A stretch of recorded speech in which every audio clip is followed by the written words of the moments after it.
साथियों नमस्कार, मैं हरिश्चंद्र बर्णवाल इस वीडियो में आप सभी का स्वागत करता हूं। दोस्तों, बुलडोजर मॉडल इस समय पूरे देश में ही नहीं बल्कि पूरी दुनिया में छाया हुआ है। योगी जी का ये बुलडोजर मॉडल आप समझिए कि सीजेआई भी जब विदेश जाते हैं तो वो कहते हैं बुलडोजर से देश चलेगा नहीं, लेकिन चल रहा है। क्या करें? अवैध काम होगा तो बुलडोजर तो चलेगा ही, सुप्रीम कोर्ट भी क्या करे। लेकिन हां, गलत तरीके से बुलडोजर चलना नहीं चाहिए। लेकिन आज मैं दोस्तों आपको बुलडोजर मॉडल के भी असली बाप जो मॉडल है उस मॉडल के बारे में आपको बताता हूं। देखिए, जो जमीन में होता है ना चीजें, जो फिजिकल लॉस होता है ना, वो तो आप बना भी लेंगे, उसको जैसे चाहे आप कर लेंगे। लेकिन जो मेंटल लॉस होता है वो बहुत बड़ा होता है, और इसीलिए मैं बुलडोजर मॉडल के भी बाप की चर्चा करने जा रहा हूं। ये मॉडल कितना बड़ा है। वैसे आपको एक बात बताऊं दोस्तों, मैं योगी जी का बहुत बड़ा प्रशंसक हूं। आज भी अगर कहेंगे तो पूरे देश में सबसे बेहतरीन मुख्यमंत्रियों में 1 से 10 तक मैं उन्हीं का नाम लूंगा, एकदम स्पष्ट कह देता हूं। लेकिन इस मॉडल में दोस्तों योगी जी से भी आगे पुष्कर सिंह धामी निकल गए हैं। आखिर वो मॉडल क्या है? और मैं आपको एक बात बताऊं, 1835 के बाद ये सबसे बड़ा बदलाव है। 1835 का मतलब आप समझ लीजिए 2025 चल रहा है ना, यानी 190 साल के बाद ये इतना बड़ा बदलाव कर दिया उन्होंने।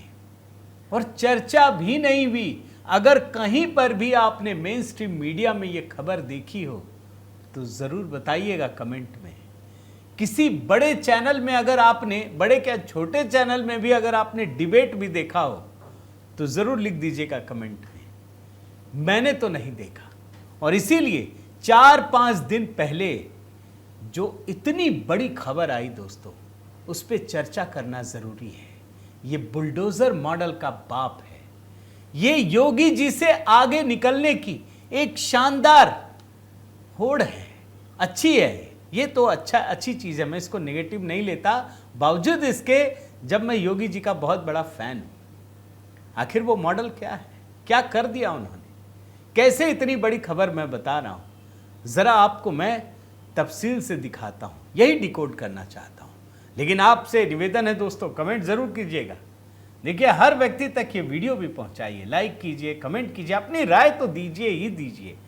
और हाँ दोस्तों, छठ पूजा बिल्कुल पास है। जैसा मैंने आपसे वादा किया था, एक छठ का गीत हमने प्रस्तुत किया है, और यकीन मानिए ये गीत लिखना, गाना, ये गीत मैंने ही गाया है दोस्तों। मेरे ही वीडियो आपको दिखेंगे तो ज़रूर बताइएगा। बहुत कोशिश की है, भोजपुरी की बहुत अच्छी समझ नहीं है, लेकिन फिर भी हमने कोशिश की है।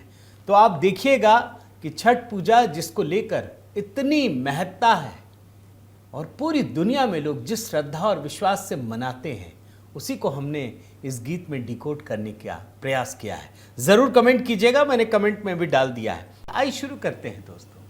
आपको एक बहुत ही विचित्र डेटा दिखाता हूं। बड़ा खतरनाक डेटा है। आप शायद सुनकर शॉक्ड हो जाएंगे, आपको यकीन नहीं होगा। एक बार सुधांशु त्रिवेदी ने किसी टीवी डिबेट में कहा था कि 2014 तक तो ये आंशिक रूप से मुस्लिम राष्ट्र था।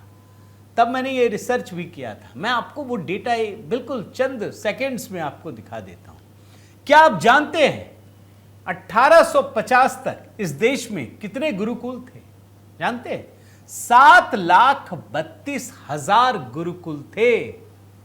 और उस समय देश में कितने गांव थे यह भी जानना चाहिए। 7.5 लाख, यानी 7.5 लाख गांव और 7,32,000 गुरुकुल, यही आंकड़ा था। यानी हर गांव में एक गुरुकुल की व्यवस्था थी। यह सनातन संस्कृति की बात है, आप समझ लीजिए। आज आजादी के बाद कितने गुरुकुल हैं, क्या आप जानते हैं?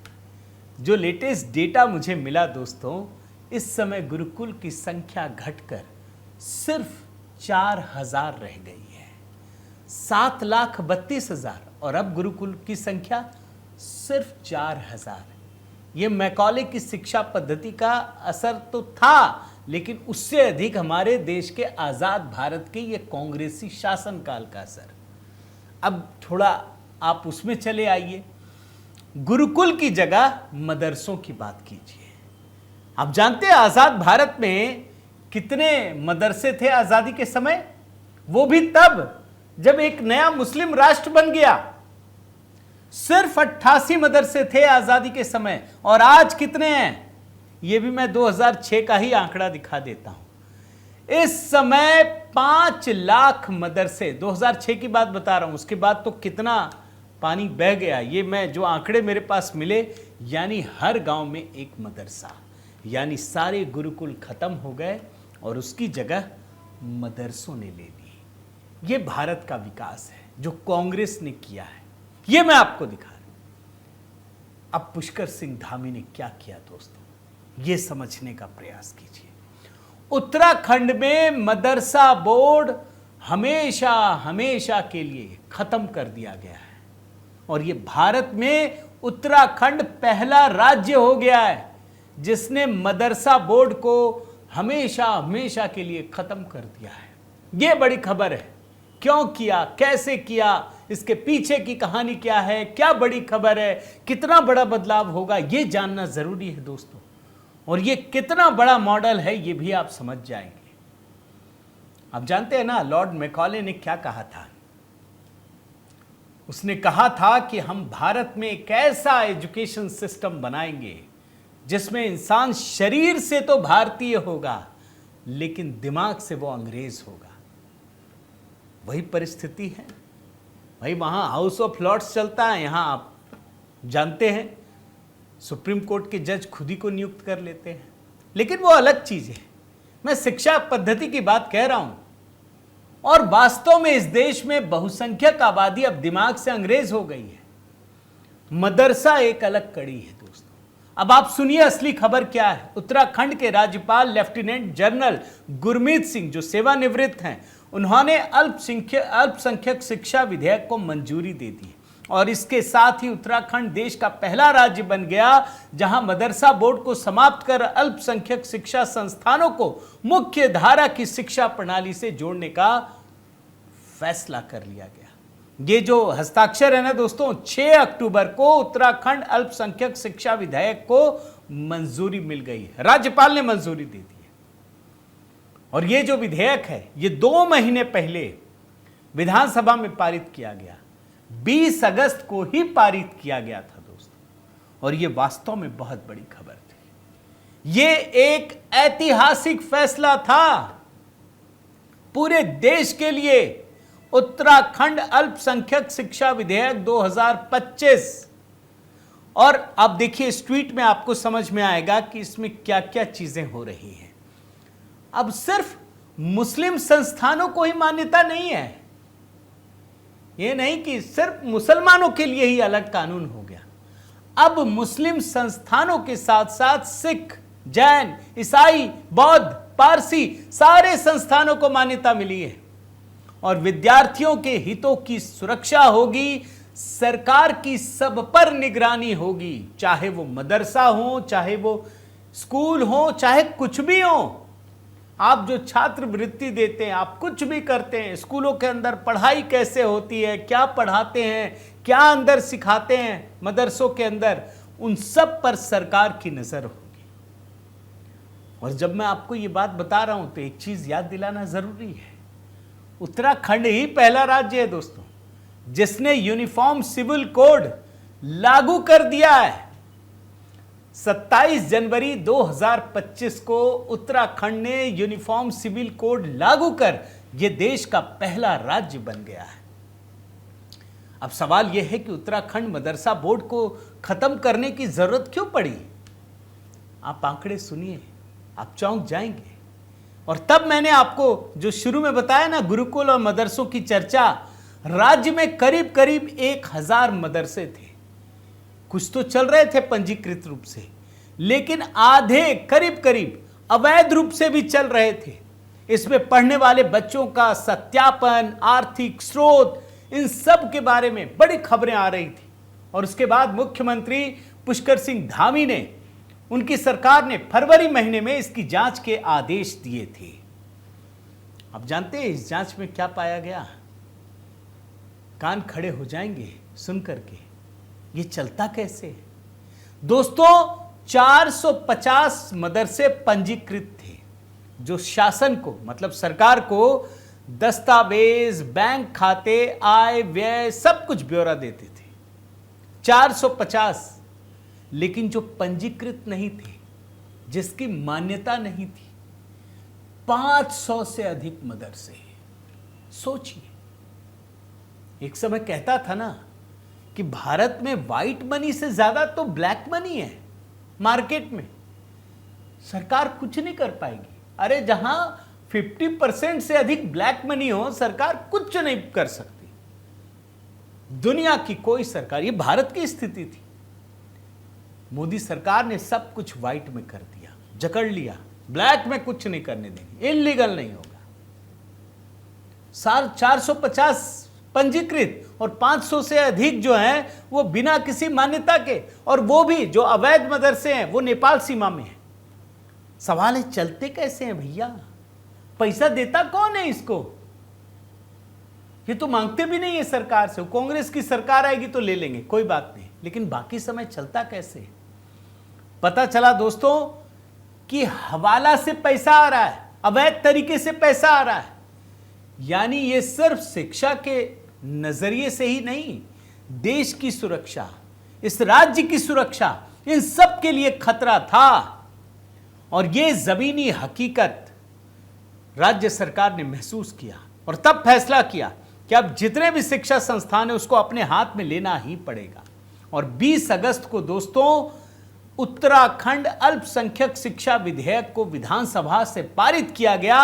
अगस्त, उसके बाद सितंबर निकला और 6 अक्टूबर को राज्यपाल ने अपनी स्वीकृति दे दी। और इस तरीके से राज्य में मदरसा बोर्ड पूरी तरह से खत्म कर दिया गया है। और अब सारे के सारे मदरसे जो स्कूल हैं वो राज्य के शिक्षा बोर्ड से संचालित किए जाएंगे। अब एक सवाल उठता है कि ये कब से शुरू होगा? अभी तो दोस्तों अक्टूबर चल रहा है, तो ऐसा है नहीं कि तुरंत सब कुछ रोक के शुरू होगा, ये तो संभव ही नहीं। तो अगला जो भी शैक्षणिक सत्र होगा, यानी 2026 के शैक्षणिक सत्र से राज्य के सभी अल्पसंख्यक विद्यालयों को राष्ट्रीय पाठ्यक्रम और जो नई शिक्षा नीति है भारत सरकार की, NEP, national new education policy 2020, इसको अनिवार्य रूप से अपनाना होगा। अब आप सोचिए, जब यह कानून लागू हो रहा है या हो चुका है, जो अगले शैक्षणिक सत्र से शुरू हो जाएगा, तो क्या क्या बदलाव आएंगे ये भी जानना जरूरी है। मैं कुछ पॉइंट में आपको बताता हूं दोस्तों। उत्तराखंड मदरसा बोर्ड खत्म और अल्पसंख्यक शिक्षा प्राधिकरण बनेगा। मतलब पहले मदरसों के लिए एक अलग बोर्ड होता था, अब ऐसा नहीं होगा। अब जितने भी मदरसे हैं और जितने भी अल्पसंख्यक संस्थान होंगे, अब वो उत्तराखंड अल्पसंख्यक शिक्षा प्राधिकरण से सरकारी मान्यता, परमिट लेनी होगी। मदरसों को परमिट लेनी पड़ेगी। दूसरा पॉइंट देखिए, मदरसों को उत्तराखंड विद्यालय शिक्षा परिषद यानी उत्तराखंड बोर्ड के साथ जुड़ना जरूरी होगा। यही नहीं दोस्तों, जितने भी सरकारी हैं, प्राइवेट स्कूल हैं, उनको अपनी पहचान के लिए उनसे जुड़ना पड़ता है। मदरसों को भी अब जुड़ना ही पड़ेगा। अब जो गैर मान्यता प्राप्त मदरसे चलते हैं ना, अब वो नहीं चलेगा दोस्तों। तीसरा बड़ा फायदा, आप जानते हैं कि मदरसों में क्या पढ़ाई होती है, कई सारी खबरें आ चुकी हैं। कई बार पता चलता है कि कट्टरपंथी शिक्षा पद्धति को अपनाई जाती, पता ही नहीं चलता अंदर पढ़ क्या रहे। अब सारे स्कूल बराबर हो जाएंगे दोस्तों। अब उनको भी वही पढ़ना होगा जो सरकार की तरफ से मान्यता होगी, यानी न्यू एजुकेशन पॉलिसी, उसको पूरी तरह से अपनाना ही पड़ेगा। इसका मतलब है दोस्तों कि मदरसे में पढ़ने वाले बच्चों को धार्मिक शिक्षा के साथ साथ आधुनिक और सामान्य शिक्षा भी उसी स्तर पर मिल सकेगी जैसे कि अन्य स्कूलों में मिलती है। मैं आपको बता रहा था ना, एक होता है फिजिकल डैमेज, वो तो आपको दिखता है बुलडोजर से, लेकिन जो मेंटल डैमेज है, जो कट्टरपंथी विचार पनपते हैं उसको कैसे कंट्रोल कीजिएगा? वो काम ये शिक्षा बोर्ड कर रहा है दोस्तों। और इतना ही नहीं, आप सोचिए, मैंने अभी आपको बताया ना कि भाई यहां पर शिक्षक कौन होते हैं, क्या पढ़ाते हैं, कैसे सैलरी मिलती है, क्या कुछ होता है, कोई नियम कानून है ही नहीं। अब सब कुछ होगा दोस्तों, अब पूरी पारदर्शिता होगी। मदरसों को यह बताना पड़ेगा कि आप क्या नियम कानून अपनाते हैं। यह सुनिश्चित करेगा कि मदरसों में एक अच्छी शिक्षा व्यवस्था हो और हर बच्चे का भविष्य बेहतर बन सके, नई सोच के साथ आ सके। अब आप सोचिए ये कितना बड़ा बदलाव है। मैं सिर्फ आपको एक चीज बताता हूं दोस्तों, मैं लॉर्ड मैकाले का अभी 2 बार जिक्र किया ना। 1835 में, यानी 190 साल पहले, लॉर्ड मैकाले दोस्तों, उन्होंने अपने प्रसिद्ध मिनट ऑफ इंडियन एजुकेशन के माध्यम से भारत में अंग्रेजी शिक्षा व्यवस्था की नींव रखी। उस समय सारा हमारा जो गुरुकुल प्रणाली था ना, एक पारंपरिक तरीके से चलता था। उसने कहा इसको बंद करो। तो उसने खत्म करने के लिए क्या किया? उसने दोस्तों अपने आप एक ऐसे एजुकेशन सिस्टम को रख दिया जिससे धीरे धीरे गुरुकुल की व्यवस्था कमजोर होती चली जाए और पाश्चात्य शिक्षा व्यवस्था यहां पर हावी हो जाए। और आज जो आप भारत में देख रहे हैं, सिर्फ मदरसों को छोड़ करके, वही हावी है। लेकिन जब भारत आजाद हुआ तो मदरसों का एक अपना ही सिस्टम शुरू हो गया और वो सिस्टम आज भारत की किसी भी शिक्षा व्यवस्था को चुनौती देने वाला है। इस बात को याद रखिए। उत्तराखंड उन सब में एक व्यापक बदलाव लाने वाला है और इसीलिए मैं कह रहा हूं कि ये जो व्यवस्था है दोस्तों, ये वास्तव में बहुत बड़ी है। 190 साल के बाद इतना बड़ा और व्यापक बदलाव देखने को मिल रहा है। बस इंतजार कीजिए और मुझे लगता है कि जो उत्तराखंड ने किया, आने वाले समय में बाकी राज्यों को भी करना पड़ेगा। आपकी क्या राय है दोस्तों? आप बताइए, आप कैसे देखते हैं इस पूरी व्यवस्था को?